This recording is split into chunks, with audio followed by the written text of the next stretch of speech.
Em algum lugar, algo incrível está esperando para ser descoberto. Carl Sagan.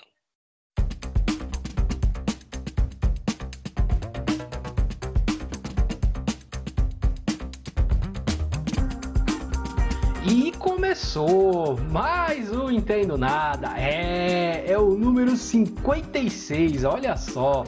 E o tema de hoje é vida. Rapaz, vamos falar de vida. Vida na Terra e vida fora da Terra. Ih, rapaz, hoje vai ser legal esse negócio aqui. Tema este que será apresentado por este que vos fala, Luiz Rossi, e por ele, uma das maiores vidas inteligentes da podosfera, Flávio Santos. Muito bom dia, boa tarde, boa noite a você que nos ouve, porque você está ouvindo um podcast, que é mídia streaming. Você ouve onde, como e quando quiser. Olha, lá na podosfera, Luiz, ou aqui na podosfera, eu tô lá no 15º, 50º escalão, mas eu agradeço o apelido e a homenagem. Olha, o tema de hoje, eu vou te confessar aqui e confessar para todo mundo que está nos ouvindo. Eu estava bem empolgado para falar sobre esse tema, porque, só para falar de um bastidor aqui, quando surgiu a notícia, que tomou de assalto assim, noticiário, manchetes, eu e o Luiz ficamos muito empolgados, porque é um tema que a gente gosta, astronomia, astrobiologia, e a gente queria dar vazão, né? A gente queria falar com alguém que entendesse do assunto. E hoje temos uma convidada muito especial para falar justamente sobre esse tema, que você vai anunciar agora, Luiz Rossi. Boa. Eu vou fazer a introduçãozinha aqui do tema e já vou apresentá-la. Vamos lá. A notícia da possibilidade de vida em Vênus sacudiu os noticiários das últimas semanas. Discussões filosóficas, religiosas e científicas tomaram as faculdades, bares e centros religiosos impactados por um organismo microscópico e altamente improvável. E é por isso, para tentar explicar isso pra gente, vamos entrevistar hoje uma pessoa que entende muito desse tema, que é a Carola Carvalho. Carola, eu vou começar com aquela primeira pergunta que todos os convidados dizem que é a mais difícil de responder. Que é, quem é você e o que você faz? Putz, essa é a mais complexa. Eu sei que tem perguntas mais complexas aqui nesse roteiro, mas eu sei que essa é complexa. Mas que vocês não sabem toda a minha história, mas a minha história já é bem divertida. Sou Ana Carolina, vulgo Carola Carvalho. Eu fiz graduação em biomedicina, depois eu fiz doutorado em biotecnologia, trabalhava com células-tronco, ou seja, bem diferente do que eu faço hoje. E depois, quando eu fiz doutorado direto, e quando eu terminei o doutorado, eu tive filhos, fiquei um tempo afastada da academia, não consegui voltar para fazer um pós-doc, aí eu tive a brilhante ideia de começar tudo de novo, prestar FUVEST, fazer uma segunda graduação, e agora eu estou no mestrado. Meio bizarro, mas aqui estamos nós. E eu faço mestrado em astrobiologia. Eu trabalho com leveduras selvagens e leveduras de aplicação biotecnológica, incluindo leveduras de cerveja, que eu comecei trabalhando com leveduras de cerveja, pensando no contexto de usar essas leveduras como ferramenta na exploração espacial. A gente pode conversar um pouco mais sobre isso depois. E fazer cerveja em Marte. Gostei dessa parte, achei bem interessante essa última parte. Fazer cerveja em Marte, acho bem legal. Mas antes da gente chegar em Vênus e Marte, eu acho que a gente tem que responder uma questão que é tão difícil para mim, pelo menos praticamente eu não sei responder isso, nem filosoficamente, nem religiosamente, muito menos biologicamente, né? Eu já escutei tanta gente falando de tantas maneiras e eu até agora não consigo entender. Então eu vou perguntar para você, Carola. Ilumine a gente aqui. O que é vida? Então, essa era a pergunta que eu temia. Não é minha formação. A minha formação eu sei. Então, o que é vida é uma pergunta muito difícil de responder, realmente. Sim. Assim, se você pergunta para uma criança, ele vai te dar uma resposta. Se você pergunta para uma pessoa religiosa, ela vai te dar uma resposta. Para um físico é outra resposta, para um matemático é outra resposta, para um senhor de idade, enfim, para um pirata vai ser outra resposta, né? E assim, a gente não consegue, a grande verdade é que a gente não consegue definir o que é vida, mas a gente consegue entender o que a vida precisa. Então, a gente sabe que a vida precisa, principalmente, de algumas moléculas que são essenciais para formar a vida, pelo menos a vida que a gente conhece, a vida aqui na Terra. A gente sabe que a vida precisa de uma fonte de energia para poder fazer o metabolismo dela, que nem a gente usa diferentes fontes, mas incluindo elas o carboidrato, né? Você tem as plantas utilizam luz como fonte de energia. A gente sabe também que a vida precisa passar informação. Então, a nossa informação é passada através do nosso material genético para os nossos filhos. Então, isso seria uma maneira de passar informação. Mas isso também não define vida, porque você fala, pô, tem outras coisas que passam informação, tipo a nossa tecnologia, e isso não é considerado vida. Então, é bem difícil você restringir a vida. E quando você estuda a astrobiologia, a coisa fica mais complexa ainda, porque a gente estuda a vida pela única vida que a gente conhece. E qual é a única vida que a gente conhece, Luiz? É aqui, a Terra, a gente, né? É a gente. Exatamente. Então, será que a vida nos outros lugares é semelhante à vida na Terra? A gente não sabe, a gente só conhece esse tipo de vida. Então, será que a vida é formada por essa cadeia de carbono que nem é aqui, vai juntando outros átomos e tal? A gente não sabe. Pois é. Isso é uma então, das eu não coisas respondi assim... essa pergunta. Não, mas olha, essa pergunta eu falo, eu já ouvia de como você falou, acho que cada pessoa que você perguntar isso vai te responder de uma maneira diferente, cara. É incrível isso, né? Então é uma coisa que me deixa assim. Eu gosto muito desse tema, não entendo nada, né? Eu aqui não entendo nada do podcast, tem esse motivo, porque a gente não entende nada mesmo. Mas, e isso que você falou de a gente procura vida fora da Terra baseado no que a gente tem aqui. Eu acho que é só uma parte do caminho, né? Porque a gente não sabe, pode ser que exista outro tipo, né? A gente não tem ideia, né? Eu acho isso muito... nossa, me deixa assim, eu fico pensando, às vezes paro pra pensar, vou longe aqui, vou filosofando, vou longe aqui. Ai, Flávio Santos, faça a próxima, por favor. Carola deu um gancho pra gente fazer um jabá do episódio que nós fizemos, que ela falou que um pirata teria uma outra visão sobre o que é vida. Pensei nisso também. E nós entrevistamos um pirata, por incrível que pareça.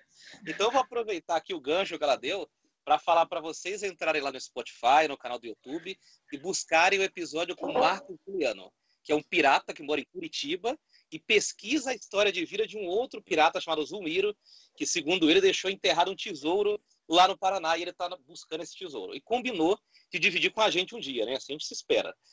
Bem, voltando pro tema agora. Agora, a pergunta que sacudiu aí o noticiário nos últimos dias. Sobre a possibilidade de vida em Vênus. Por que ela é tão surpreendente e quais as chances dessa forma de vida ser realmente confirmada? Então, acho que a primeira coisa que a gente tem que saber é o que é fosfina. E por que a fosfina é importante? A fosfina é uma molécula que é produzida de maneira industrial aqui na Terra. Ela é utilizada como fungicida, ou seja, para matar micro-organismos que vivem em sementes, em grãos. Mas a fosfina também é produzida de maneira, vamos dizer assim, geoquímica, mas em muitas baixas concentrações. E as maiores concentrações que você tem de produção de fosfina são por micro-organismos. Por aqueles micro-organismos, bactérias, fungos, leveduras, que vivem em lugares de decomposição. Então a fosfina é esse gás que é expelido durante o processo de decomposição. E a fosfina é produzida de uma maneira anaeróbica, em ambientes anaeróbicos, ou seja, que não tem oxigênio. E a fosfina, quando ela, em alguns locais, junto com o metano, então você tem nos cemitérios, a fosfina junto com o metano forma um efeito que chama fogofato, então que pega fogo, que é uma combustão meio espontânea, e as pessoas acham que tem espíritos no cemitério e tal. É uma coisa meio cabulosa. Mas enfim, por ela ser produzida por micro-organismos, começaram a falar, putz, então vamos começar, quando a gente olha para um planeta distante, para um exoplaneta também, que são aqueles planetas que estão fora do sistema solar, se a gente consegue detectar algumas moléculas, essas moléculas têm uma certa definição de vida. Por exemplo, a clorofila. A clorofila a gente sabe que é uma biomolécula que está presente nas plantas. E assim, ela é uma molécula que representa a vida. Então, se a gente conseguisse detectar uma clorofila num exoplaneta, a gente, tem vida lá, entendeu? A gente não não conhece a clorofila como sendo uma molécula de maneira abiótica, ou seja, que não seja produzida por vida. E a fosfina é semelhante. Se você tem uma concentração alta de fosfina, a química atual que a gente conhece não consegue produzir essa fosfina numa concentração alta, de maneira abiótica, ou seja, sem ter vida presente. Então, a gente consegue, repetindo de novo, a gente consegue pensar que a vida, ou seja, micro-organismos, produzem fosfina em grandes concentrações. Então, se a gente encontra fosfina em grandes concentrações em algum planeta, existe um indício de haver vida naquele local. Mas, obviamente, a gente precisa de uma confirmação desses dados e tal. E o que era a outra pergunta? Eu expliquei tanto a fosfina que esqueci até o que era a pergunta. Quais as chances da vida em Vênus ser confirmada? Então, é exatamente isso. Eles detectaram essa fosfina na atmosfera de Vênus. Já existia a hipótese de haver vida na atmosfera de Vênus. Vênus é o planeta mais quente do sistema solar. E a temperatura na superfície chega mais ou menos a 460 graus Celsius. É mais ou menos que nem o nosso verão tem ficado ultimamente. Ultimamente está assim. Nossa Senhora! Mas conforme você vai subindo na atmosfera, a atmosfera de Vênus é muito maior do que a nossa atmosfera, ou seja, ela é muito mais alta, tá? Então, conforme você vai subindo na atmosfera, você tem uma região onde tem as nuvens que são formadas basicamente de ácido sulfúrico, mas também tem vapor d'água. Essas nuvens, a temperatura é mais amena nessas nuvens, em torno de 30, 40 até 60 graus Celsius, ou seja, uma temperatura que a gente sabe que a vida consegue sobreviver nessa temperatura, não teria problema nenhum. E foi nesse local, exatamente nesse local, nessa altitude, que é mais ou menos 40, acho que era 60 quilômetros de altitude, que detectaram essa fosfina. Então, ou seja, já é um ambiente que é que tem a temperatura mais amena. Porém, nesse ambiente tem ácido sulfúrico. E aí que vem a grande questão. Será que consegue realmente ter um organismo que consiga viver em ácido sulfúrico? A gente sabe que na Terra existem extremófilos, que são aqueles organismos que vivem em condições extremas, que vivem em pHs muito ácidos, mas que precisa também de um pouco de água para poder fazer seu metabolismo. Então, provavelmente, se tiver uma vida ali, serão esses extremófilos, né? O que a gente pode imaginar aqui, pelo menos, né? Sim, coincidentemente ou não, teve uma das autoras do trabalho que foi publicado no Nature Astronomy, que é esse da fosfina, de encontrar fosfina nas nuvens de Vênus. Uma das autoras, ela publicou um paper alguns meses antes. Ele foi publicado com antecedência, porque ele está datado para fevereiro de 2021. Então, mas ele foi publicado com antecedência exatamente por isso, que ele mostra, ela mostra como seria um possível ciclo de vida nessa região das nuvens de Vênus. Então, você teria um micro-organismo que viveria nessas nuvens, que viveria em gotículas de água. Então, esses micro-organismos viveriam nessas gotículas. Essas gotículas, quando elas começariam a se agregar e ficar maiores por gravidade, elas desceriam nas nuvens, elas dessecariam, porque se a temperatura é um pouco mais alta, ou seja, elas ficariam umas partículas minúsculas e por convecção, ou seja, aqueles ventos quentes que vão levar o ar para cima, essas partículas subiriam de volta para a nuvem e fariam condensação das gotículas de água e começaria o ciclo novamente. Então, ela conseguiu mostrar nesse paper todos os problemas e todas as soluções para ter esse ciclo de vida em Vênus, entendeu? Obviamente que foi muito oportunista, já que depois ela sabia que esse paper ia ser... O paper da fosfina ia ser publicado 2 meses depois. Justo. Não, justo e muito bem, porque ela conseguiu explicar uma coisa. Assim, a hipótese já havia desde do Sagan. O Sagan já tinha levantado essa hipótese de haver vida na atmosfera de Vênus, nas nuvens de Vênus, entendeu? Então não é uma novidade. Mas cada vez mais você fica mais perto de ter um conhecimento científico e aumentar essa chance. Mas para você ter isso, você tem que ir até lá, né? Então, e essa seria a próxima questão, né? porque a gente tem visto nos últimos anos uma corrida para Marte, né? Todo mundo querendo ir para Marte e tal. Os rovers estão lá, né? Estão tentando achar alguma coisa, até acharam um quê de oxigênio lá, não se sabe o que é exatamente ainda, se é, não é. Mas Vênus ele ficou meio esquecida, né? Ficou meio de lado, não se falava muito, até que surgiu isso. Então, qual os próximos passos dessa investigação? O que vai acontecer a partir de agora? Vão mandar uma nave lá? Qual que é o próximo passo? Então, Vênus ficou meio esquecido. Quem teve mais sucesso com as missões para Vênus foi a União Soviética, em que eles conseguiram pousar 2 sondas na superfície de Vênus, que duraram algumas horas, porque a temperatura é tão alta que ele até tirou poucas fotos e pronto, morreu o rover lá. Então, você já sabe que é um ambiente muito inóspito, e aí é que tá, você fala, pô, para que eu vou ficar mandando sonda lá, entendeu? Gastando Sim. dinheiro pra caramba. Vamos mandar para Marte. Marte tem muito mais chance da gente morar lá do que Vênus, entendeu? Só que agora com esse achado, eu acredito que vão aumentar as missões para Vênus. Vênus é muito mais perto, é muito mais fácil de se enviar uma sonda para lá, um orbitador, ou seja, aquelas sondas que ficam orbitando o planeta, poder explorar mais, para poder analisar melhor essa fosfina e tentar descobrir qual é a fonte dessa fosfina. Tem também um projeto que seria de enviar um balão estratosférico. Então, ou seja, aqui seria um balão de alta, que fica na alta atmosfera e que ele consegue, que ficaria nessa região da temperatura mais amena e que ele poderia coletar a amostra, fazer análise e passar algum bom tempo ali nessas nuvens fazendo essas análises.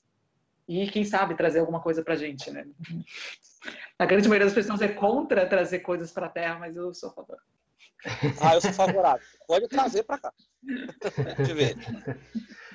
Eu tava pensando aqui, antes da próxima pergunta, me surgiu uma coisa, porque toda vez que se fala de corrida espacial, de exploração espacial, se tem a barreira da velocidade combustível, vamos assim dizer. Existe alguma tecnologia no horizonte aí que pode facilitar a exploração espacial nos próximos anos? Que deixaria mais curtas viagens? Não, por enquanto não. Que eu saiba, não. Vai ser essa coisa demorada ainda, que demora alguns anos. Sim, então, o grande problema da exploração espacial é a nossa tecnologia. A gente não tem tecnologia ainda suficiente para poder sair por aí explorando, enviando pessoas e tudo mais. Entendido. Agora vamos passar para a próxima pergunta. A gente, algumas semanas atrás, quando surgiu essa notícia, ninguém sabia o que era fosfina, aqui do público leigo, e ninguém sabia que tinha possibilidade de vida em Vênus. O negócio surgiu de repente, quando a gente abriu o G1, a Folha de São Paulo e o UOL. Eu quero saber a próxima grande notícia relacionada a isso. Quando a notícia for positiva ou negativa. Vai ter um anúncio oficial da NASA lá, uma coletiva de imprensa, ou vai ser uma coisa repentina, assim, como foi esse anúncio da descoberta da fosfina em Vênus? A coisa foi repentina para vocês, desculpa.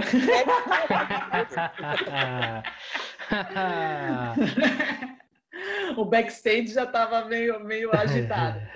Então, o negócio é o seguinte, tem que fazer novas análises dessa fosfina, então a ideia principal agora é reavaliar todos os dados do grupo e fazer novas análises com os telescópios que a gente tem aqui na Terra.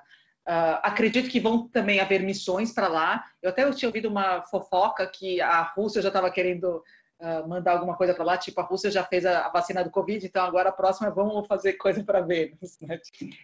Mas, enfim, então, coletiva de imprensa, acho que depende do achado, acho que você tem que ser muito cauteloso no que você vai falar.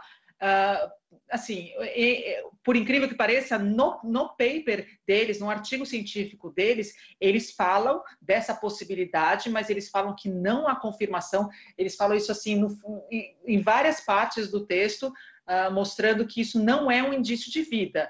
Eles testam outras possibilidades dessa fosfina ser produzida em Vênus, mas eles não conseguem achar nenhuma outra possibilidade. Então, sei lá, a fosfina ser produzida por raios que ocorrem ali na atmosfera.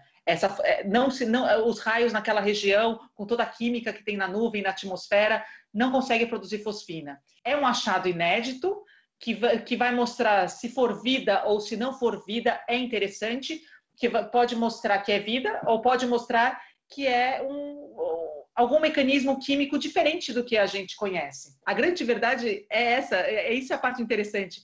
Pouco se sabe do metabolismo da fosfina, das vias metabólicas da fosfina.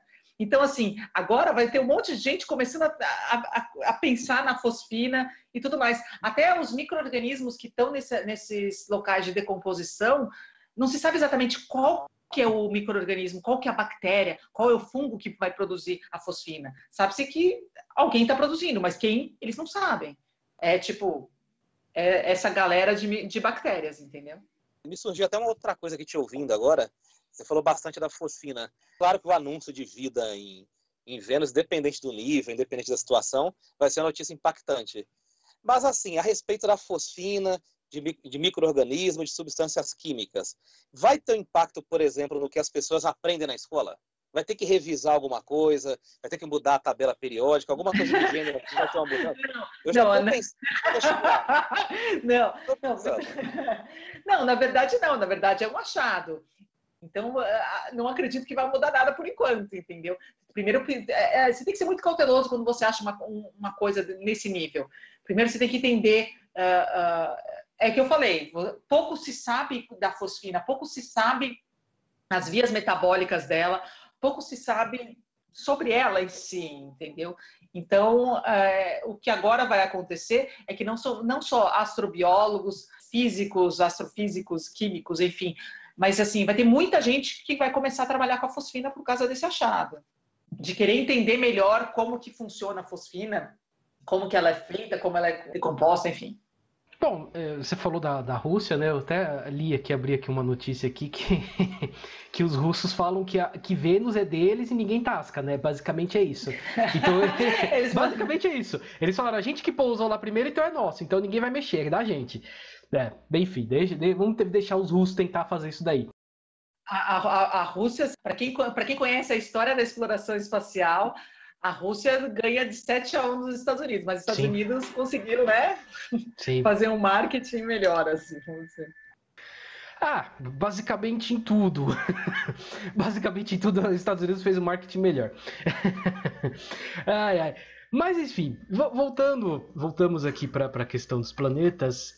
Falar um pouquinho de Marte também, né? Já que estamos falando aqui de Vênus, Marte e tal.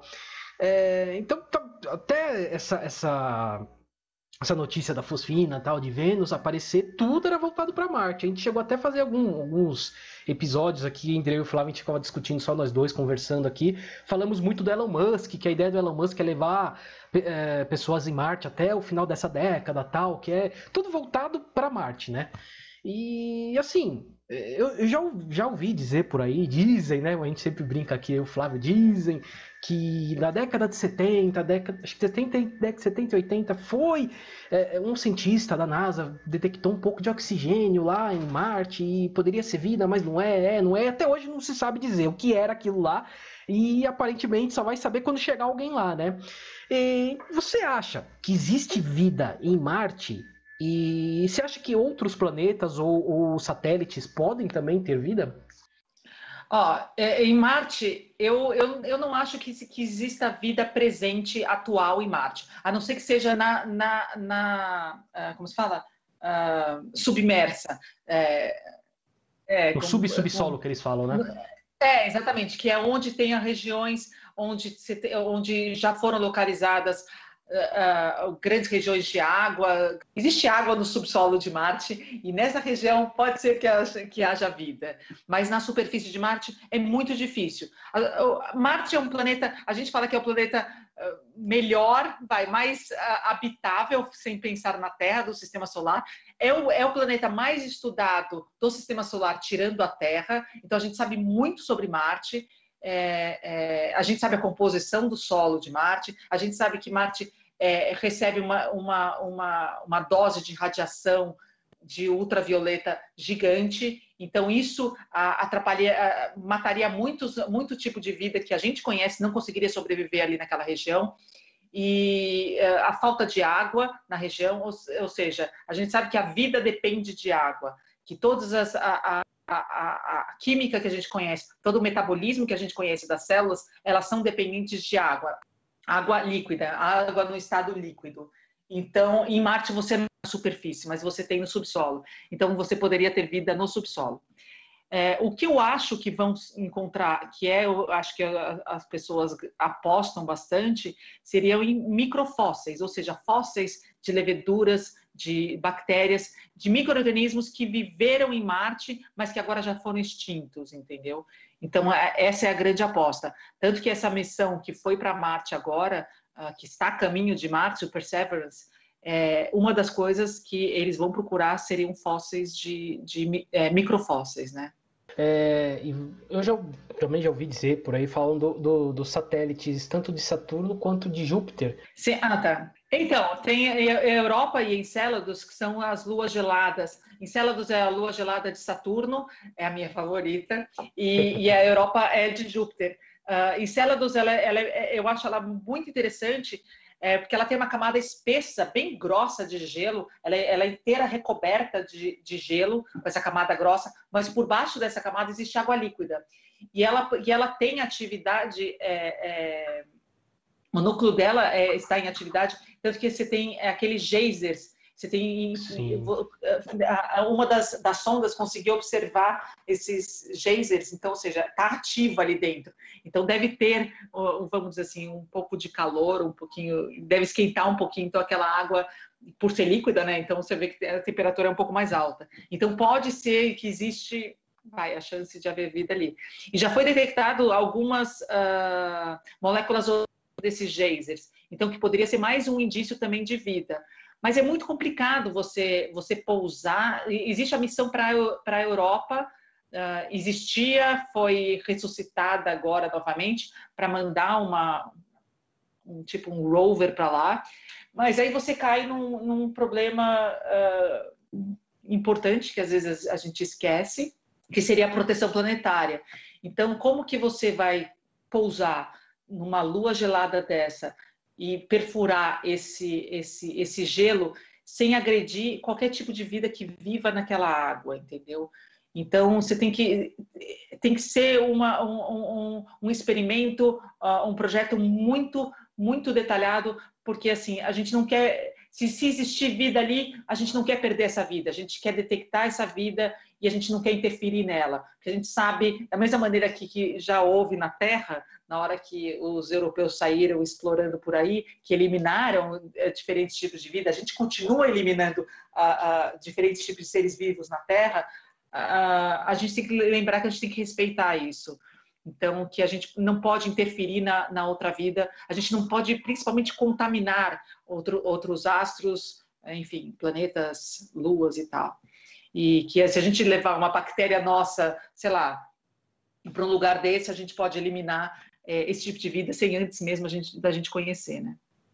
As pessoas comuns, assim, de uma forma geral, não sei se influenciadas pela mídia aí, entre os Estados Unidos de novo, com o filme de ET, aquela coisa toda, sempre imaginou que a vida extraterrestre seria um ET, com a cabeça triangular assim, com orelhas pontudas, a nossa altura um pouco mais baixa. Sempre se imaginou isso aí. Sempre que a gente lê o artigo lá na Super Interessante, em alguma revista científica, a gente ouve falar de micro-organismo. É muito difícil mesmo. O micro-organismo já é difícil pra caramba, pelo que eu estou ouvindo aqui. É muito difícil mesmo um dia a gente achar uma vida mais inteligente, mais parecida com a nossa em outro planeta? Sim, a vida inteligente, ela é rara. Até aqui é rara. Não, desculpa, não podia perder a piada. Não, sim, porque a gente sabe, primeiro assim, os micro-organismos, eles estão na Terra, eles vivem na Terra há muito mais tempo que a gente. Eles estão habituados, eles estão a viver nos ambientes mais inóspitos que a gente possa imaginar. Ou seja, se você vai para a Antártica, se você vai para o deserto do Atacama, se você vai para um lugar extremamente ácido, muito quente ou muito frio, vai ter um micro-organismo que se adaptou e consegue viver ali. E a gente não consegue, o nosso tipo de vida não consegue. Vidas mais complexas é mais difícil de se adaptar. A resposta evolutiva para você se adaptar a isso é muito longa. Então você acaba extinguindo esses organismos complexos. Os organismos não tão complexos, quer dizer, a gente chama de complexo, mas talvez seja meio ruim falar assim, mas esses micro-organismos, eles conseguem respostas evolutivas muito mais rápidas, eles conseguem se adaptar muito mais rápido, e por isso que eles dominam o planeta. Cara, desculpa, a grande verdade é que a humanidade vai acabar um dia e os micro-organismos vão continuar aqui, entendeu? Vão continuar se adaptando e reconstruindo o planeta. Não, tranquilo. Tranquilo. Já, depois daquela história de só as baratas sobreviveriam, né? Então. Não, eu torço para ter um Covid de baratas, que só mate baratas. Essa é a minha meta. Meu sonho. Sonho de princesa. Bom, temos aqui uma questão de ouvinte, né? A Mayara Azevedo, que está sempre participando aqui com a gente. Ela perguntou o seguinte: qual seria o maior desafio para se encontrar vida fora da Terra e qual o desafio que vocês tiveram para achar essa fosfina? Quão desafiante é isso? Acho que o maior desafio é esse. O maior desafio é que a gente se baseia na vida que a gente conhece na Terra. Então, talvez isso limite um pouco, apesar que existem grupos que estudam outras formas de vida diferentes da nossa, mas isso limita muito a gente. Então, a gente procura planetas, exoplanetas, luas, enfim, que tem a possibilidade de haver vida semelhante à nossa. E aí é aquela coisa que a gente estava falando antes, né, da tecnologia. A gente tem um limite da nossa tecnologia, a gente tem um limite aonde a gente consegue alcançar, seja tanto a nossa tecnologia, através de telescópios, sondas, mas também nós como ser humano, porque existe um limite do que as sondas, do que os telescópios conseguem enxergar. Eu acho que o olho humano, a percepção humana, a sensibilidade humana de estar num planeta como Marte e conseguir identificar diferentes tipos de vida é muito maior do que você mandar um rover, mesmo que você esteja olhando o tempo inteiro. Eu acho que a gente tem o ser humano tem essa capacidade muito mais apurada para conseguir detectar a vida. Então, você mandar o ser humano para vários lugares, assim, eu adoraria ir, mas existe uma questão ética, sem contar a tecnológica, para você conseguir enviar as pessoas por aí, né? E aí, você perguntou da fosfina, o que era da fosfina? Não, qual a dificuldade de conseguir achar um elemento como esse, como a fosfina, daqui da Terra, como achar isso, né? Qual a dificuldade de ver um elemento desse em outro planeta, assim? Então, a fosfina não é um elemento muito fácil de se achar. A fosfina, esse grupo, eles já trabalhavam com fosfina, eles já procuravam fosfina. Fosfina já foi encontrada naqueles planetas gigantes gasosos, que nem Júpiter e Saturno, mas ali naquela região é meio normal você ter fosfina. O ambiente torna a fosfina possível ali, ou seja, você tem uma alta pressão, uma alta temperatura, então você consegue... quimicamente é possível você ter fosfina nesses lugares. E aí eles usaram, essa parte que é interessante, eles resolveram olhar para Vênus como se fosse o controle negativo, ou seja, aquele planeta que não vai ter fosfina. Então vamos olhar para Vênus, porque a gente consegue, né, falar, cara, tem planeta que não tem fosfina e beleza. E encontraram. Então, essa foi a grande surpresa do grupo, porque eles não imaginavam encontrar, enfim, encontraram na região que é a região que existe a hipótese de ter vida. Então, eles usaram telescópios através de espectrometria. Então, vamos dizer assim, eles pegam o telescópio, olham para aquele local e, através da espectrometria, ele consegue determinar quais são as moléculas que estão ali, entendeu? Mas, assim, os caras são muito bons para conseguir detectar isso. Não é um trabalho para qualquer um. Sim, eu imagino. Eu tenho uma outra curiosidade aqui, uma curiosidade assim que sempre me bugou, cara. Sempre que eu escuto isso, eu falo, mas como? Não é possível, né? Que já ouvi de vários cientistas, várias pessoas falam que o vírus não pode ser considerado um ser vivo, né? Em plena pandemia que a gente está passando aqui, coronavírus. Mas então o que é o vírus? É um zumbi? Então, sabe que eu não considero vida. Eu vejo que alguns biólogos consideram a vida, outras pessoas não. Eu não considero vida, desculpa. Quem não consegue se reproduzir sozinho não é vida. não veio dizer que é vida. Eu não sei se eu diria que é um zumbi. Não sei. É que o vírus ele precisa de outra célula, ou seja, de um organismo, para poder usar alguma maquinaria daquela célula para poder se reproduzir, e é isso que é o problema dele. Mas eu fiquei até pensando nisso, se era um zumbi ou ao contrário, porque o zumbi é a carcaça, entendeu? E o vírus vive dentro. Então ele pode transformar as células no zumbi. Talvez assim, talvez ficasse mais... Sim. Na verdade, então você me tirou uma outra dúvida que eu tinha e agora você me matou essa dúvida. Que se um dia por aí for para Marte, para Vênus e acharem um vírus lá, quer dizer que provavelmente existe vida lá porque o vírus consegue sobreviver lá entrando nessas outras vidas. Seria isso? Não necessariamente. Não necessariamente. Porque você pode ter vírus inativos por milhares de anos e tudo, Tá, enfim. entendi. A vida é muito engraçada, porque você começa a perceber que quando você fala, nossa, aqui não vai ter vida, ups, teve. Os limites da vida, eles mudam. Então, quando você acha que não pode haver vida ali naquele local, você dá de cara com algum micro-organismo que vive ali. E o mais interessante, isso assim, já tem alguns trabalhos publicados que mostram que assim, basta um único micro-organismo se adaptar àquele meio inóspito, mais louco que seja, mais extremo que seja, que ele já vai mudar toda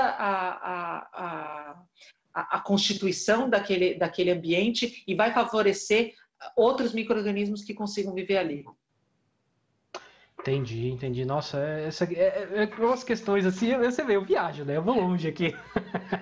Eu também. Eu gosto. Eu gosto de pensar, eu gosto de viajar dessas coisas aqui. Ai, Flávio. Agora eu vou perguntar para Carola Evaldo Filho, especialista em cinema, que acompanha cinema, e a hora, se quiser, descer o cacete nos americanos de novo aí. Descer o pau nos Yankees. Eu queria que você falasse pra gente qual o melhor filme de ficção científica, ou documentário até, que melhor retrata a busca espacial ou vida extraterrestre, e qual o pior? Meu, Alien. Alien é um clássico, pô. É o melhor que tem. Eu nunca esqueço do Alien babando. É uma cena maravilhosa. Meu, né? É um clássico, desculpa, é um clássico. Não, mas tudo bem. Vai, vamos tirar a parte sensacionalista do Alien. Vamos pensar de uma maneira científica. Acho que tem alguns filmes que são muito bons, algumas séries que são muito boas, que até foram, vamos dizer, patrocinadas pela NASA. A NASA faz muito isso de fazer filmes. Não é ela que faz, entendeu? Mas ajuda a Hollywood a fazer alguns filmes, porque isso ajuda o marketing da NASA, ajuda a levantar dinheiro e fazer as missões acontecerem. Então, tem alguns filmes que são muito que eu achei muito legal. Tipo, todo mundo conhece Perdido em Marte. Perdido em Marte é um clássico, plantar batata em Marte. Pô, eu acho que aquele filme é muito bem feito. Tem uma série nova que está no Netflix agora que chama Away, que é de uma astronauta que eles estão indo para Marte. É muito bem feita também, é bem interessante. E tem uma outra série que chama Marte, que tem até depoimentos de cientistas, do próprio Elon Musk. Então, é uma série feita como se fosse daqui a, sei lá, em 2030, mas com algumas coisas que estão acontecendo agora. Então, assim, eu acho que essas valem bastante a pena. Agora, você gosta? Interestelar, gosto bastante. É que a pegada do Interestelar é muito mais física. Então, assim, ela é para abrir a cabeça de muita gente e entender um pouco como que funcionam as coisas fora da caixinha, enfim. Boa. A gente falou de fosfina, falou de vida extraterrestre. Calma, você não falou do filme ruim, eu não falei do ruim ainda. Pô, qual é o pior? Por favor, agora é a hora. Agora é a hora. É que eu já estava todo para as próximas duas perguntas. Mas é que ruim tem um monte, entendeu? Tem aqueles ruins que são hilários que você gosta de assistir, tipo Men in Black. É sensacional você pensar que já existem aliens aqui. Sim. É divertidíssimo.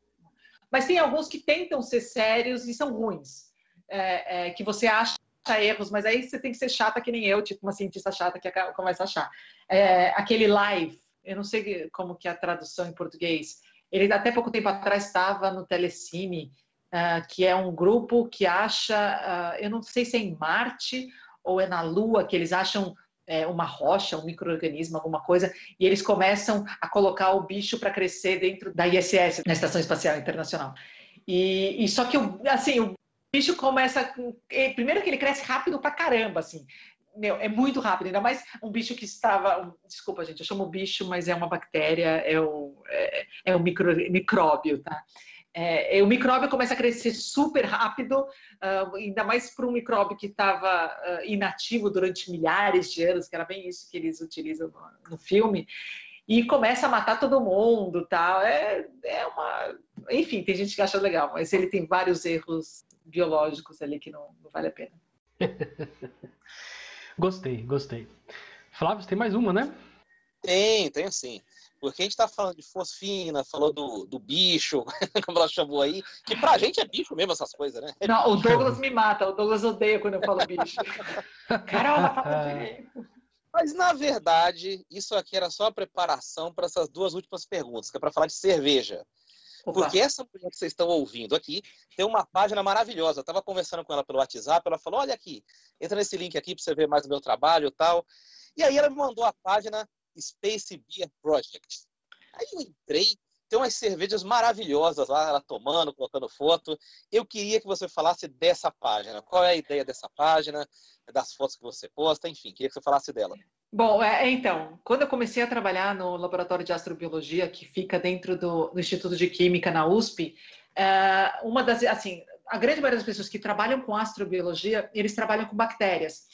Porque as bactérias foram um dos primeiros bichos, micróbios do planeta, e depois vieram esses organismos que são os eucariotos, e dentro dos eucariotos você tem as leveduras. Só que eu trabalho com as leveduras, ou seja, esses eucariotos, nós, seres humanos, somos eucariotos, mas as leveduras são eucariotos unicelulares, ou seja, são formadas somente de uma célula. Mas por que eu comecei a trabalhar com isso? Elas são muito importantes para a gente, não somente porque elas fazem cerveja, mas porque elas podem ser utilizadas como ferramenta para outras diversas aplicações. Seriam para preparo de bebidas alcoólicas, seriam para o álcool gel que você está usando para matar o Covid, seria para combustível, então o etanol, o álcool é produzido através dessas leveduras, a produção de alguns fármacos. Foi o primeiro organismo a ter o seu genoma completamente sequenciado.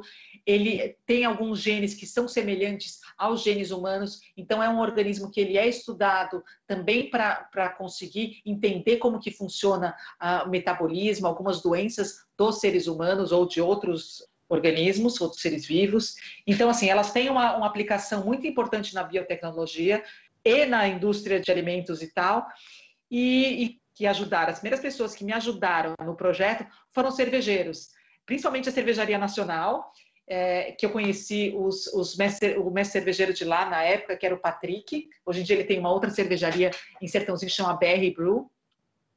E eles começaram a me dar levedura, e eu comecei a ver a aplicação dessas leveduras nisso. E você começa a fazer a brincadeira de que, você vai sair explorando o universo, você precisa de uma cerveja, cara. Você precisa levar a sua cultura. Você precisa levar o seu meio de vida. O que adianta você sair por aí e esquecer das suas raízes, entendeu? E a cerveja está na humanidade já faz milhares de anos. Faz milhares de anos que a gente produz cerveja. E a cerveja faz parte da nossa história. Ou seja, grandes decisões foram brindadas e tomadas através de uma cerveja, ou de um vinho, ou de uma cachaça, enfim, que tem a levedura como o principal organismo que vai fazer aquilo dar certo, entendeu? Porque fazer um mosto de cerveja é uma coisa, mas quem vai fazer o mosto de cerveja é aquele suquinho de malte, que tem lúpulo e tal.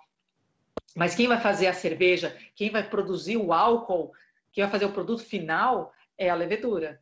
Então, aí a página veio com um meio de divulgação científica, ou seja, de mostrar para as pessoas que a ciência é legal, que a ciência está no nosso dia a dia, mas também de contar um pouquinho da minha história nesse processo cervejeiro. Então, era atrair um pouco o público cervejeiro e o público cientista, vamos dizer assim. Eu vi uma foto de levedura lá, eu falei, nossa, que coisa interessante, né? Eu entendo muito pouco. Essa parte química realmente para mim é bem. Bom, eu sou de humanas, né?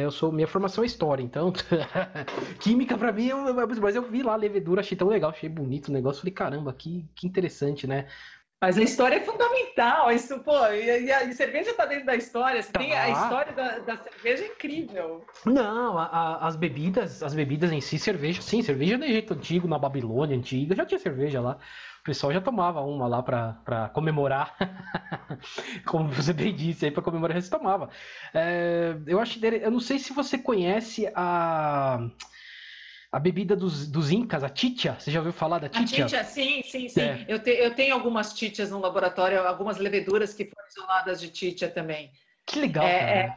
Não, então, e a mesma levedura, então, mais ou menos a mesma cepa de levedura. Então, você vê quão importante ela é para a humanidade. Então, se você vai sair por aí explorando o universo, pô, em vez de você leva a levedura que ela vai te ajudar a fazer a sua comida, vai ajudar, ou seja, pão, porque quem fermenta o pão, quem faz o pão, a pizza, é a levedura. Vai fazer a sua cervejinha para no final do dia, depois você trabalhou pra caramba em Marte, você dá aquela relaxada com uma cervejinha, entendeu? Happy hour em Marte, em Vênus é essencial. Muito legal. Eu já tô convidando você aqui para voltar só pra gente fazer um de cerveja. Né, Flávio? Já vai estar convidada aqui, pode voltar para fazer uma live, fazer outro podcast. Só falando de cerveja aqui, olha, porque realmente tem história para ser contada aí. Então, a gente fez uma parceria agora, eu não sei se vocês conhecem o Pint of Science. O Pint of Science é o maior programa de divulgação científica do mundo. Ele foi fundado na Inglaterra, que era você levar o cientista para a mesa do bar e falar de ciência de uma maneira fácil, para as pessoas entenderem e compreenderem a importância da ciência para a gente. Se não fosse a ciência, a gente não estaria nem conversando agora pela internet, entendeu? Coisa simples. Né? Você não teria nenhum direito muito onde morar. Então, e aí eu conheci o diretor do Pint of Science aqui no Brasil, que é o Luiz, e eu conheci o pessoal do Beercast. O Beercast é um podcast também sobre cerveja, e aí eu juntei os dois, e agora a gente vai fazer episódios mensais, que chama Ciência na Mesa do Bar. Então, são episódios onde a gente vai colocar cientistas conversando um pouco sobre a ciência, tanto da cerveja, quanto do nosso comportamento em relação à cerveja, história da cerveja. Então, ou seja, cada mês vai ter um episódio diferente. O primeiro episódio fui eu falando sobre fosfina. Então, a ideia é mais ou menos essa. Bem interessante. Já estou até no site aqui, Beercast, aqui. Depois eu vou salvar, vou colocar no meu agregador aqui para ouvir. Flávio, pode fazer a próxima questão também. Bem, para finalizar, vamos finalizar falando de cerveja também. Se a vida for confirmada em Vênus, Carola, com qual cerveja você vai brindar? Olha, eu acho que para esse momento eu deveria fazer uma cerveja para isso. Eu tenho muitos amigos cervejeiros que poderiam fazer uma cerveja especial para esse momento, entendeu? Uma cerveja temática para Vênus. Já pensou nisso? Boa, muito bom. Gostei da ideia. Tem um projeto com o Patrick, que era o cervejeiro da Cervejaria Nacional, que agora ele está com a cervejaria dele, que é a BR Brew, em Sertãozinho. A gente tem um projeto junto, que se tudo der certo vai sair logo, que é para fazer cerveja, fazer 6 tipos de cerveja em cima da temática de astrobiologia e exploração espacial. Então, serão 6 edições, onde você vai ter, que vai homenagear jovens cientistas brasileiras em ascensão, que estejam trabalhando nessa área. Então, relacionar a cientista com o tema da cerveja e fazer uma cerveja que seja, mais ou menos semelhante àquele tema de astrobiologia. Não posso dar muito spoiler, mas por enquanto é isso. Gostei. Vai avisando a gente. Vai ter uma de Vênus, vai ter uma cerveja relacionada a Vênus. Legal. Quem vai sabe ele avisando não lance assim no momento, imagina, assim, uma coisa histórica, no momento tipo, putz, é confirmado realmente vida em Vênus. A cerveja dele vai bombar. Vai avisando a gente aí que eu topo, eu compro. Eu compro, mas eu vou gostar da ideia, vou comprar. É isso. A parte da entrevista a gente está terminando aqui, mas vamos continuar aqui. Vamos passar para o nosso Ixon Existe. Como especialista, eu posso garantir: isso não existe. O nosso Ixon não existe. A gente sempre traz uma fake news, uma teoria. No caso, hoje vai ser uma teoria da conspiração. O Flávio está colocando aqui agora no roteiro, eu tô vendo aqui. E o que é Ixon não existe? Por que esse nome, né? Porque a gente acha que fake news é um nome muito, sabe? Não, tinha que ser Ixon não existe. Em homenagem ao nosso querido Padre Quevedo, né? Que saudoso Padre Quevedo. Vocês até ouviram ele falando aí, né? Flávio Santos, Carola. Esse é um tema que eu acho bem interessante que o Flávio trouxe aqui, que são as teorias da conspiração sobre a ida do homem à Lua. Flávio Santos, Flávio, me explica, Flávio, qual que é a teoria? Olha, são inúmeras teorias, mas a minha curiosidade, me surgiu aqui essa ideia aqui boa, vai lá. De improviso, e aí eu pensei no seguinte, de perguntar para a Carola o seguinte: se na hora que alguém apresenta uma das dezenas de teorias da conspiração sobre a ida do homem à Lua, se ela tem vontade de bater no indivíduo com o monitor do computador ou dar um tapa na cara dele? Porque... Não, mas aí que tá. Eu acho que é importante, é interessante isso. Porque, assim, acho que eu sempre sou a favor de conversar com as pessoas. E principalmente quando as pessoas levantam coisas polêmicas, é interessante você ver até que ponto ela sabe sobre o assunto. Por que ela acha aquilo? Então, você pode virar e perguntar, sei lá, quantas vezes o homem foi à Lua? Se a pessoa já souber responder isso, entendeu? Porque não foi uma vez só, foram algumas outras vezes. Quantas pessoas pisaram na Lua? Então, assim, já começa a levantar umas questões assim meio fáceis, não, mas que já vai quebrando a teoria do cara. Esses dias eu tava conversando com o pessoal sobre história, geografia, né? De geógrafos que são terraplanistas. Eu conheço. Não conheço. Aí eu falei, gente, eu sou formado em história e tal. Conheço pessoas que formaram comigo e que acham que a ditadura não foi um golpe, não foi uma ditadura, não foi... que o nazismo não matou tanto assim. Então, assim, a gente... como você falou, se a pessoa não entende, não conhece, eu acho que é uma coisa. A gente sabe a questão da educação, tudo, não só no Brasil como no mundo todo, é bem falha mesmo. E as pessoas acabam indo buscando em outros lugares nem sempre bons para se informar. Mas agora, quando a pessoa ela tem a informação e age assim, para mim só tem um nome, é mau caratismo. E ponto. Não tem outra explicação. Porque a pessoa estudou, ela viu aquilo, ela sabe, ela entende, ela tem as fontes, as informações. E ainda assim ela age assim, ainda espalha essa informação, então é puro mau caratismo. Então, assim, eu acho interessante isso que você falou, se a pessoa chega, eu não acredito que o homem foi na Lua. Tá, mas por quê? Porque eu vi um documentário lá no YouTube que fala isso. Beleza. Mas, poxa, se você é formado, se é um cientista, alguma coisa, e chega falando isso, pelo amor de Deus, né? Não, aí tem alguma coisa errada ali. Então... eu achei legal que você tenha trazido isso, Flávio, porque a gente está vivendo uma era de teoria da conspiração, né? Um negócio aqui incrível.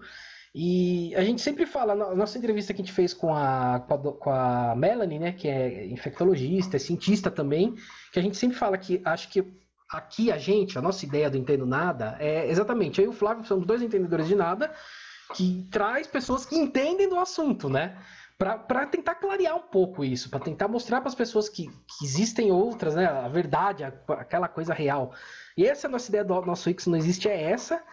E como eu falei, estava falando da Melanie, eu sempre falo para ela que o espaço é aberto para quando vocês quiserem vir para debater, porque eu acho que faz parte da nossa parte aqui, da bancada para cá, eu e o Flávio, a gente abrir esse espaço, da comunicação tem que abrir esse espaço para cientistas, para vocês falarem, e vocês, quando falam bem como você fala, Carol, você fala muito bem, você explica muito bem, de uma maneira legal, uma maneira que as pessoas entendem.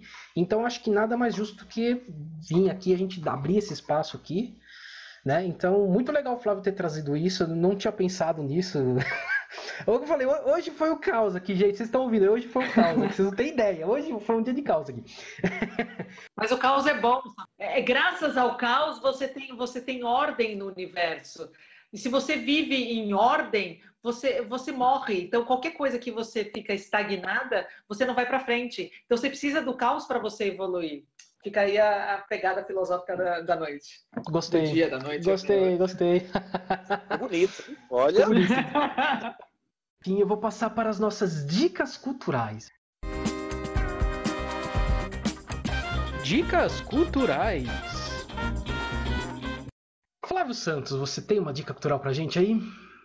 Tem um filme. Foi um filme até que eu esqueci de perguntar pra Carola e pergunta agora pra ver se ela acha bom. Que é o filme Sinais, que tá na Netflix. Os filmes Sinais, ele conta, ele retrata lá a chegada de algumas naves espaciais aqui na Terra, que elas têm um formato de torre, e aparentemente, no início do filme, dá a impressão que, de alguma forma, as vidas extraterrestres que chegaram na Terra estão tentando se comunicar. E aí, a NASA, os Estados Unidos, como sempre, né, contrata a maior linguista lá do país, a maior especialista em linguística do país, para tentar conversar com esses indivíduos extraterrestres. Aí ela monta um painel, tenta montar um alfabeto, tenta se comunicar por sinais, e isso eu não conto mais, porque você vai ter que assistir. Mas de filmes assim, de ficção científica sobre o tema que eu vi ultimamente, fora Interestelar, foi o que eu mais gostei. Eu achei muito legal. Tem na Netflix e eu não sei se tem na Amazon. Tenho a impressão que tem na Amazon. Eu acho que você confundiu. Os Sinais não é esse. Os Sinais é um filme antigo. Acho que era o nome, né? Você trocou, é A Chegada que você está falando, que é incrível. A Chegada, perdão. A Chegada. Tá aqui para isso. Os Sinais é aquele filme antigo do Mel Gibson. Isso. Aquele os sinais de lavoura, tal. O capacete de papel alumínio, né? Tem o capacete de papel alumínio. Esse aí. Isso, A Chegada. Não, A Chegada é incrível, Isso, com a chegada, com a devida correção da Carola, é A Chegada. Assiste ela na Netflix, você vai gostar pra caramba. Enfim, bom, eu vou falar as minhas dicas culturais, vou deixar da Carola pro final, porque eu sei que ela vai ter ela já deu várias dicas, na verdade, aqui, né? Hoje ela deu um monte de dica cultural aqui, mas eu vou pedir pra ela que ela pense em uma cerveja pra dar uma dica cultural aqui pra gente, pro calor que está fazendo nesse país, nesse exato momento. Vou pedir essa dica também, mas eu vou falar as minhas dicas aqui. A primeira dica, pra mim, desde que eu me lembre, por pessoa de pequenininho que eu lembro desse episódio do Chapolin, que é o Planeta Vênus, cara. Não, pra mim, assim, é genial. As venusianas que falam assim, né, com a boca fechada, Chapolin, muito bom, muito bom. Eu recomendo. Você sabe o que eu acho interessante? Que eu assisti esse episódio do Chapolin, falando sério, né? É até engraçado. E de muito tempo depois eu vi as primeiras imagens que os russos conseguiram, algumas imagens, poucas imagens do solo de Vênus, né? E eu acho que quando o Bolanhos, né, criador de Chapolin, fez, eu acho que ele usou daquelas imagens para fazer o episódio. Porque são muitas pedras, é uma imagem assim. E quando você assistir esse episódio é bem parecido. Então, claro, é engraçado, tira sarro, a pedra fala, outra pedra cresce do nada, né? Sai voando. Mas o desenho, o design de tudo é bem parecido mesmo com as fotos que os russos conseguiram tirar, as poucas fotos, né? Então é bem interessante, eu acho legal assistirem, darem risada, né? Bastante risada, que é um episódio, né? Acho que de 73, olha só, episódio bem antigo. Outra dica que eu vou dar aqui é Doctor Who. Você conhece Doctor Who, Carola? Você assiste? Eu nunca assisti. Nunca assistiu Doctor Who? Eu tenho alguns clássicos que eu nunca assisti. Eu recomendo Doctor Who. Acho que eu passo muito tempo estudando, né? Justo. Muito justo, inclusive. Eu gosto bastante do Doctor Who também, um seriado. Eu sempre falo Doctor Who aqui, né? O Flávio tá de saco cheio de ouvir falar de Doctor Who aqui. Que nada mais é que um extraterrestre, né? Que tem uma máquina do tempo e espaço, ou seja, ele consegue viajar pelo tempo e pelo espaço. Então ele consegue ir para vários planetas com vários seres e tal, e ao mesmo tempo ele consegue viajar pela história também. Então eu recomendo que assistam, é bem legal, é britânico, né? Um seriado britânico, é bem interessante, é bem legal também. E um documentário, que é uma série documentário, e eu vou pedir também, eu não sei se a Carola já viu também, que é o One Strange Rock. Que é narrado, sim. Que é narrado pelo Will Smith, né? Você gosta? Você acha bom? Sim, sim, acho bem bom, bem bom. É bem legal, eu acho bem legal.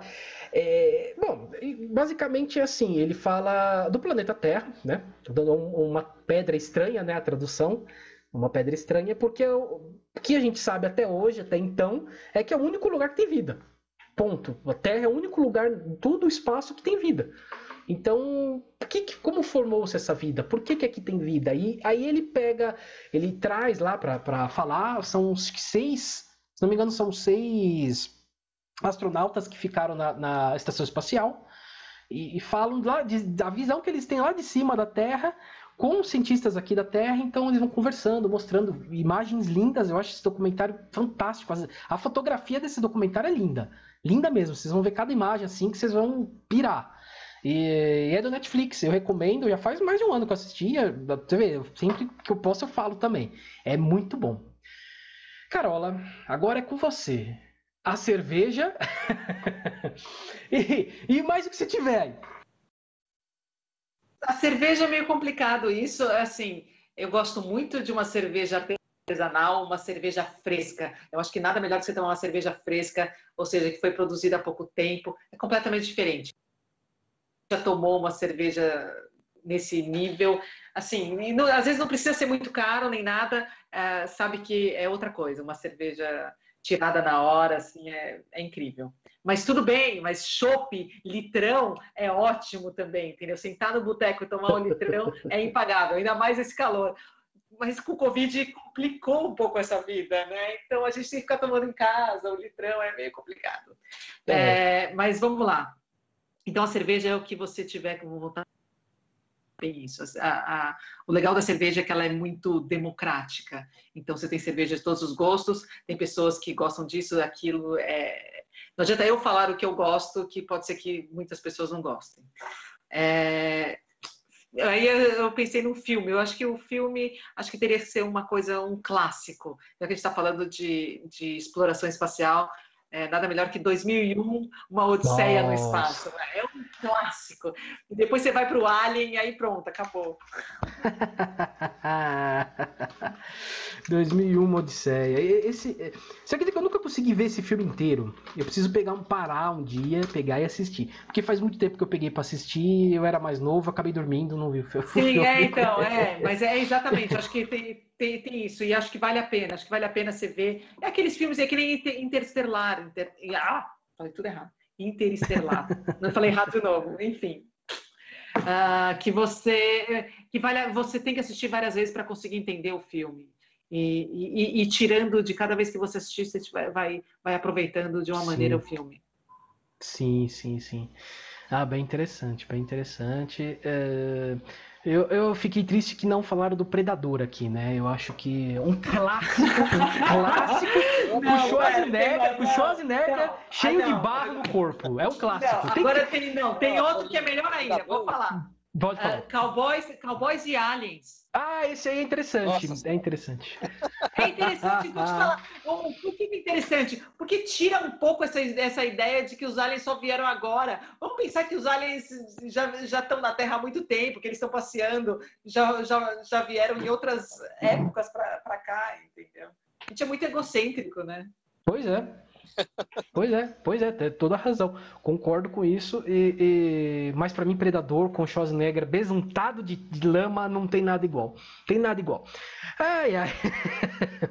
É isso, gente. Predador e Alien, né? Tem o filme ainda. Tem o Predador contra. Tem verdade, Predador versus Alien. Tem também. Só faltou o Schwarzenegger ali, parecer como Exterminador do Futuro, poderia ser melhor ainda. Aí fecharia a trilogia total, seria muito legal. Vamos lá. Vamos para os salves, chamegos e sapatadas. Salves, chamegos e sapatadas. Olha, eu tenho uma lista aqui gigante de salves aqui, né? O que acontece? Nós fizemos aí umas 2, 3 semanas uma enquete que a gente fez uma live especial sobre 70 anos da TV brasileira. As pessoas nos ajudaram, mandaram questões e tal. E perguntei para elas o que vocês aprontaram na pandemia, né? Então eu recebi muito relato. Então eu só vou ler aqui, é o melhor estilo o Maguila, né? Só o nome das pessoas, ou o podcast, ou a empresa que mandou, né? Mas vamos lá. Da TV, o Dois Shopscast, a Natália Palivanas, o Podpacast, Maiara Azevedo, Daniel Zanata, Rafael Bodrini, Luiz Carmeiza, Bruno Quesada, Eli Bernardes, Marina Rossi, César Rossi. Todos acabaram nos ajudando de alguma maneira a montar essa live. O da pandemia foi a Natália Palivanas, Carol Andrade, Silas Personalizados, Ariana Oliveira, Vani Lopes, Raquel Serafim, Rafael Giglio, vulgo Gigolô, Michele Alves, Valéria Sica Kawai, Gislene Longani, Maiara Azevedo, Daniel Zanata, Keila Barbosa, Letícia Nieto, Demetrios dos Santos, que para mim deixou uma das melhores coisas, que é o Lego da terceira idade. Muito interessante essa ideia dele. César Vieira e Thiago Garcia. Além disso, eu andei trocando ideia com o Guilherme Baldi, que é um dos caras mais antigos de podcast que tem aqui no Brasil. Ele era do Grande Coisa, ele tá no Pauta Livre News, ele trabalha com muita coisa. E eu andei trocando uma ideia com ele, perguntou de podcasts novos, eu fui lá, conversei com ele. Diz ele que vai ouvir. Então eu tô mandando um salve aqui. E o Teatro do Pensador Louco, que é um podcast que indicou a gente no dia do podcast, indicou a gente e falou, olha, esses caras que são bons. Então, muito obrigado, Teatro do Pensador Louco. Eu tô ouvindo vocês também, depois eu vou mandar algum salve aqui, alguma ideia melhor sobre algum episódio de vocês. Certo, Flávio? Você tem algum salve aí? Por hora não, acho que você falou todos os salves aí que a gente tinha para falar, mas eu vou comentar a mesma coisa que eu comentei no outro episódio, eu comentei na live. Eu fico muito feliz pelo aumento do engajamento, porque pessoas curtem, pessoas falam, e cada vez a gente vê mais gente nova colaborando com as pautas, colaborando com comentários, mandando salves, participando ativamente. Porque parece que a cada dia mais aumenta o nosso engajamento e deixa a gente feliz. Porque, por exemplo, a gente fez um episódio recentemente sobre psicopatia, foi indicação dele, Bernardes, por exemplo.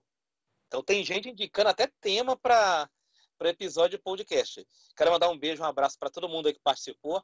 A live sobre a TV, sobre os 70 anos da TV, foi muito legal. Foi a primeira vez que o Luiz e eu fizemos uma live só nós dois, sem convidados.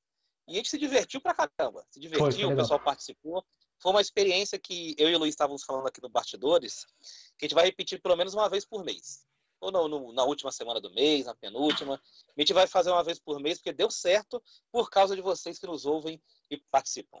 Valeu, é isso aí. É isso aí. Carola, o seu salve, o seu abraço e o seu jabá. Agora é a hora. Não, acho que eu já dei o meu jabá durante todo o percurso, já dei o meu salve durante todo o percurso também.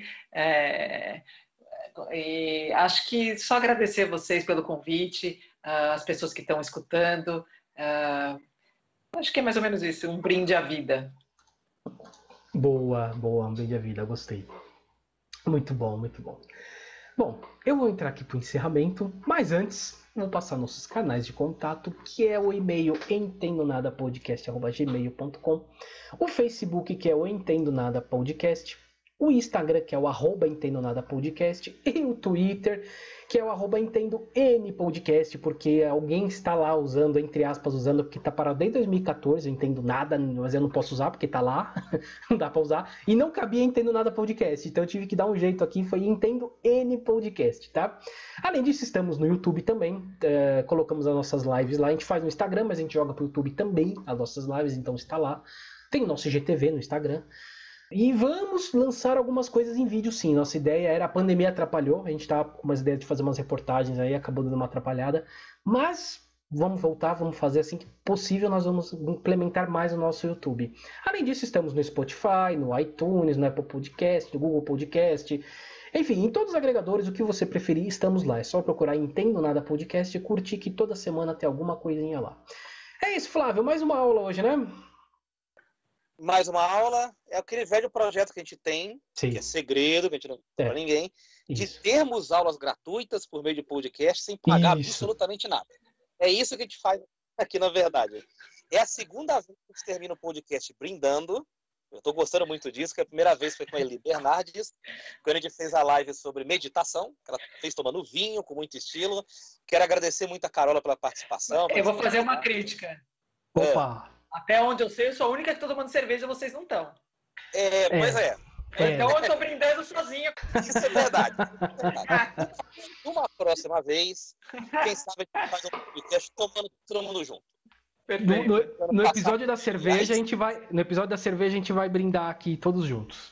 Exatamente. Eu quero fazer um agradecimento, além da Carol, pro Douglas Galante, que me deu o contato dela, fez a ponte. Quero mandar um forte abraço para ele, desejar sucesso também. Estou terminando feliz aqui, Luiz. A gente falou de um tema difícil, né, científico, mas com o brilhantismo da Carol a gente deu risada, falou de cerveja, e eu tenho certeza que todo mundo aprendeu. Isso é que é o principal. Então, brigadão, Carol. Tudo de bom para você. Obrigada. Valeu, Carola. Muito obrigado. Valeu por ter vindo aí, aceitado o nosso convite, apesar da bagunça que tava o dia hoje aqui, mas foi tudo bem, correu tudo bem, ainda bem. E muito obrigado. E já convidei, vou convidar novamente, já está convidada pra gente fazer um próximo episódio aí falando um pouquinho de cerveja, de leveduras, tá? Que eu acho que é um tema também que as pessoas vão curtir bastante, viu? Muito obrigado por ter. Muito obrigado. Muito Imagina, obrigado. Obrigada a vocês, adorei, obrigada. Valeu, gente. Então é isso, Flávio. Vamos nessa? Bora! Então vamos lá. Fumos! Valeu!